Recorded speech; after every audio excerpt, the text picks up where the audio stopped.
اس episode کے آغاز میں آپ دیکھیں گے عثمان صاحب اپنے سپاہیوں کے ساتھ سوغوت کی طرف روانہ ہوتے ہیں تو اسی دوران یعقوب اس کے سامنے آ جاتا ہے اور کہتا ہے، آپ خود مختار ریاست کی بات کر رہے تھے عثمان صاحب، آپ تنہا چلنے کی بات کر رہے تھے، دیکھیں تنہا چلنے سے ایسے ہوتا ہے، آپ اپنے اجداد کی یادگار سوغوت کی بھی حفاظت نہیں کر پائے، اب آپ کیا کریں گے عثمان صاحب؟ عثمان صاحب کہتے ہیں، یعقوب صاحب، ہم ان زمینوں کو ان کے حوالے نہیں کریں گے جو ہمارے سامنے تو آستے ہیں لیکن پیٹھ پیچھے خنجر لیے پھرتے ہیں، اور نہ ہی ظالموں کے حوالے کریں گے، آپ فکر نہ کریں۔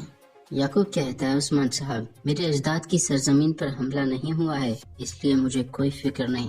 عثمان صاحب کہتے ہیں، ہم ظالموں پر حملہ کرتے ہیں، ان کے کھیل بگاڑتے ہیں، اسی لیے وہ ہم پر حملہ کرتے ہیں، آپ ان کی غلامی کرتے رہیں، جیتے رہیں۔ یہ کہہ کر عثمان صاحب اپنے سپاہی کے ساتھ وہاں سے آگے بڑھ جاتے ہیں۔ یعقوب کہتا ہے، جاؤ عثمان جاؤ، تم اپنے لیے مزید مصیبت پیدا کر رہے ہو۔ پھر کہتا ہے، قائم باز، اسلاف اور تاجروں کو جمع کرو، مجھے ان سے کچھ بات کرنی ہے۔ ملون خاتون دور سے یعقوب کو دیکھ کر کہتی ہیں، وہ ہمیشہ موقع کی تلاش میں رہتا ہے۔ بالا خاتون کہتی ہیں، ہم نہیں جھکیں گے، چاہے وہ کچھ بھی کر لے، ہم ان کے سامنے رکیں گے نہیں۔ یہاں گوکلو خان زندان میں آ جاتا ہے تو دیکھتا ہے کہ وہاں پر شہزادی نہیں تھی، اور وہ کہتا ہے، عثمان نے ہمارے ساتھ دھوکہ کیا ہے، وہ شہزادی کو یہاں پر نہیں رکھے، سوغوت کو تباہ کر دو۔ یہ کہہ کر وہ وہاں سے آگے بڑھ جاتے ہیں۔ دوسری جانب عثمان صاحب اپنے سپاہیوں کے ساتھ مسلسل سوغوت کی طرف بڑھ رہے تھے۔ یہاں یعقوب یعنی شہر کے لوگوں سے کہہ رہا تھا، اے یعنی شہر کے لوگوں، جو ایمانداری سے محنت کرتے ہو اور حلال رزق کماتے ہو، مگر وہ آپ کی تجارت کو حرام میں تبدیل کرنے کی کوشش کر رہے ہیں۔ منگولوں نے سوغوت پر حملہ کیا ہے، بہت جلد وہ یعنی شہر پر بھی حملہ کر سکتے ہیں۔ عثمان صاحب کے حملے آپ لوگوں کو مشکلات میں ڈال سکتے ہیں، مجھے غور سے سنیں، آپ لوگوں کے کاروان پر حملے ہو سکتے ہیں، آپ لوگوں کے بازار پر بھی حملہ ہو سکتا ہے۔ یہ سن کر ملون خاتون سامنے آ جاتی ہیں اور کہتی ہیں، یعقوب صاحب، آپ یہ کیا کہہ رہے ہیں؟ اپنے الفاظ پر غور کریں۔ یعقوب کہتا ہے، میں یہی کہنا چاہتا ہوں، جو عمل آپ کے سردار کرتے ہیں ان کا خمیازہ یہاں کے لوگوں کو نہیں بھگتنا چاہیے، اس لیے تمام تاجر اپنے سامان کو سرحدی بازار لے کر آئیں۔ بالا خاتون کہتی ہیں، یعقوب صاحب، جب دشمنوں نے آپ کے دوستوں پر حملہ کیا تو آپ ان کی مدد کرنے کے بجائے یہاں پر مزید طاقت جمع کر رہے ہیں۔ بالکل، آپ سے اسی بات کی توقع رکھی جا سکتی ہے۔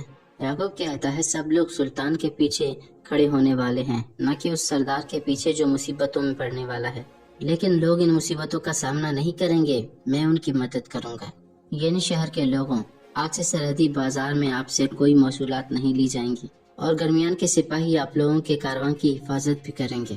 یہ سن کر سب لوگ خوش ہونے لگتے ہیں۔ پھر یعقوب کہتا ہے، آپ کی جان اور آپ کی مال ان لوگوں کے حوالے نہیں ہونا چاہیے جو کہ اپنے اجداد کی یادگار کی بھی حفاظت نہیں کر پائے۔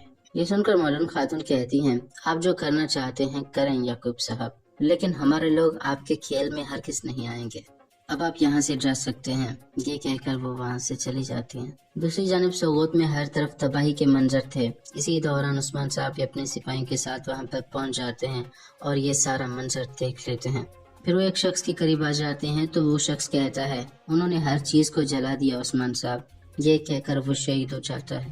عثمان صاحب کہتے ہیں، انا للہ و انا الیہ راجعون۔ جس کے بعد عثمان صاحب اور ان کے سپاہی تمام زخمیوں کے پاس جا کر ان کی مدد کرنے لگتے ہیں۔ جس کے بعد عثمان صاحب دیکھتے ہیں کہ ان کے سپاہیوں کو دروازوں پر لٹکا دیا گیا تھا۔ یہ دیکھ کر عثمان صاحب غصے سے کہتے ہیں، یہ کیا ہے، یہ کیا ہے، میرے سپاہی، میرے بہادر سپاہی۔ اسی دوران ان کی نظر ایک چھوٹے سے بچے پر پڑتی ہے تو وہ اسے اٹھا لیتے ہیں اور کہتے ہیں، آہ معصوم، آہ خوبصورت پیارے۔ یہ کہہ کر وہ ان کے ماتھے کا بوسہ لیتے ہیں۔ جس کے بعد وہ کہتے ہیں، گورکلو خان، صرف اس لیے کہ تمہیں شہزادی نہیں ملی، تم نے ہمارے بچوں اور ہمارے لوگوں کو مار دیا۔ میں قسم کھاتا ہوں گورکلو خان کہ تم سے اس کا حساب ضرور لوں گا۔ یہ چھوٹا سا بچہ شاہد ہے کہ میں تم سے انتقام ضرور لوں گا۔ جس کے بعد عثمان صاحب وہ چھوٹا بچہ علاؤدین کو تھما دیتے ہیں اور کہتے ہیں، زخمیوں کی دیکھ بھال کریں۔ پھر وہ کہتے ہیں، اے لوگوں، فکر نہ کرو، ان ظالموں سے ضرور ہم انتقام لیں گے۔ شامل لوگوں کو ہر چیز مہیا کرو جن کی انہیں ضرورت ہو۔ اسی دوران بھائی سنگر والے وہاں پر آ جاتے ہیں اور کہتے ہیں، جناب، ہم اپنے اجداد کی سرزمین کی حفاظت نہیں کر پائے۔ آئے خود کہتا ہے، انہوں نے اچانک حملہ کر دیا، ہم نے انہیں روکنے کی ہر ممکن کوشش کی لیکن ہم ناکام ہو گئے جناب۔ تیمیر بوا کہتا ہے، عثمان صاحب، ہمارے بہت سارے سپاہی شہید ہو گئے، میرا بھائی گردوان بھی گزر گیا۔ طلائع الب کا شکریہ جو بہادری سے لڑا، اس کی وجہ سے ہمارا نقصان بہت کم ہوا۔ یہ سن کر عثمان صاحب کہتے ہیں بہت شکریہ طلایب۔ طلایب کہتا ہے یہ بھی میرا فرض تھا عثمان صاحب، لیکن ہم تعداد میں زیادہ نہیں تھے، اسی لیے مجھے افسوس ہے۔ اسی دوران طلحہ یہ خیال دیکھتا ہے جب کاراجل اس سے کہہ رہا تھا تم جا کر سانجاک سے اس کی مدد کرو گے اور پھر عثمان کا اعتماد حاصل کرو گے، ہمیں اس کے تمام اقدامات کے بارے میں معلوم ہونا چاہیے۔ گورکلو خان تم پر بہت بھروسہ کرتا ہے طلحہ کہتا ہے میں تمہیں ہر چیز بتاؤں گا۔ یہ کہہ کر وہ وہاں سے روانہ ہو جاتا ہے۔ اس خیال کے بعد تیمور بوا کہتا ہے کیا ہم ان سے اس کا حساب نہیں لیں گے عثمان صاحب؟ عثمان صاحب کہتے ہیں بالکل ہم لیں گے، کیا ہم نے پہلے نہیں لیا؟ بے فکر رہو، لیکن سب سے پہلے ہم اپنے زخمیوں کی دیکھ بھال کریں گے، جس کے بعد ہم گورکلو خان کے پیچھے جائیں گے۔ بوران اپنے بہترین سپاہی گورکلو خان کے پیچھے بھیجو، مجھے وہ کتا تلاش کر کے دو۔ بوران کہتا ہے جیسا آپ کا حکم، یہ کہہ کر وہ وہاں سے آگے بڑھ جاتا ہے۔ جس کے بعد عثمان صاحب اپنے سپاہیوں کی طرف دیکھتے ہوئے کہتے ہیں میرے بہادر سپاہیوں، میں قسم کھاتا ہوں کہ تم سب کا انتقام ضرور لوں گا۔ یہاں فتنات الگن خاتون کو لے جا رہی تھی۔ الگن خاتون کہتی ہیں مجھے چھوڑ دو، یہ سرحدی بازار نہیں یعنی شہر ہے، اگر کسی نے دیکھ لیا۔ لیکن فتنات زبردستی اسے ایک گھر میں لے آتی ہے اور کہتی ہے میں تم سے کہہ رہی ہوں کہ خاموش رہو۔ جس کے بعد سعادت خاتون وہاں پر آ جاتی ہے اور فتنات الگن خاتون کو چھوڑ دیتی ہے۔ الگن خاتون کہتی ہیں خیریت ہوگی سعادت خاتون؟ یہ سنتے ہی سعادت خاتون اسے زوردار تھپڑ مارتی ہیں اور کہتی ہیں تمہاری جرت کیسے ہوئی میری بیٹی کو ڈرانے کی؟ ہم نے تمہارے ساتھ کھانا بانٹا، اس کا مطلب یہ نہیں کہ تم میری بیٹی کی برابری کرو گے۔ یہ کہہ کر وہ اسے ایک اور تھپڑ مارتی ہے۔ پھر وہ کہتی ہے تمہیں کیا لگتا ہے الگن، تم کون ہو؟ الگن خاتون کہتی ہیں مجھے وہی جو صحیح لگا میں نے وہی کیا۔ ایک ماں اپنی بیٹی کے ساتھ ایسا کیسے کر سکتی ہے؟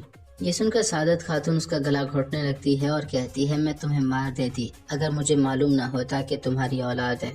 تم مجھے نہیں سمجھ سکتی، یہ ناممکن ہے کہ تم مجھے سمجھ پاؤ۔ مجھے سمجھنے کے لیے تمہیں میرے جتنا مضبوط ہونا پڑے گا۔ اب تم کسی سے کچھ نہیں کہو گی۔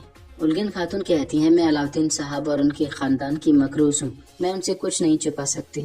یہ سن کر سعادت خاتون مسکرانے لگتی ہیں اور کہتی ہیں تم نے سنا فتنات، یہ کہہ رہی ہے کہ یہ کائیوں کی مکروز ہے۔ گونجا سے پہلے جا کر تم انہیں جرکتا کے بارے میں بتاؤ۔ الگن خاتون کہتی ہیں جرکتا کے بارے میں کیا بتاؤں؟ سعادت خاتون کہتی ہیں تم ایسے رویہ اختیار کر رہی ہو جیسے تمہیں کچھ معلوم ہی نہ ہو۔ جرکتا یہاں پر یعقوب صاحب کا جاسوس بنا ہوا ہے، وہ عثمان صاحب کے ہر قدم کے بارے میں یعقوب صاحب کو مطلع کر رہا ہے۔ یہ سن کر الگن خاتون کہتی ہیں نہیں، جرکتا ایسا ہرگز نہیں کر سکتا۔ سعادت خاتون کہتی ہیں اگر تمہیں مجھ پر یقین نہیں تو جا کر اپنے خاوند سے پوچھ لو۔ دیکھو تم نے اگر کسی کو کچھ بھی بتایا تو میں سب کو بتا دوں گی کہ جرکتا یہاں پر ہمارا جاسوس بنا ہوا ہے۔ جس کے بعد عثمان صاحب جرکتا کی گردن کاٹ دیں گے۔ اب جاؤ جا کر اپنے خاوند سے پوچھو۔ یہ سن کر الگن خاتون وہاں سے چلی جاتی ہیں۔ سعادت خاتون کہتی ہیں اب وہ الگن بالکل خاموش رہے گی۔ علاؤدین کو وہ جواب مل گیا جو وہ جاننا چاہتا تھا۔ اب اسے لگے گا کہ گونجا میری وجہ سے اسے درگزر کر رہی تھی اور اسی طرح سے ہمارا منصوبہ کام کرے گا۔ یہ سن کر فتنات کہتی ہے لیکن آپ گونجا خاتون کو کیسے قائل کریں گی؟ اس نے علاؤدین کو تقریباً ہر چیز کے بارے میں بتا دیا ہے۔ سعادت خاتون کہتی ہیں فتنات ہر انسان کی کوئی نہ کوئی کمزوری ضرور ہوتی ہے، ہمیں بہت سارا کام کرنا ہے، چلو چل کر بالا کو دیکھتے ہیں۔ یہ کہہ کر وہ وہاں سے آگے بڑھنے لگتی ہے۔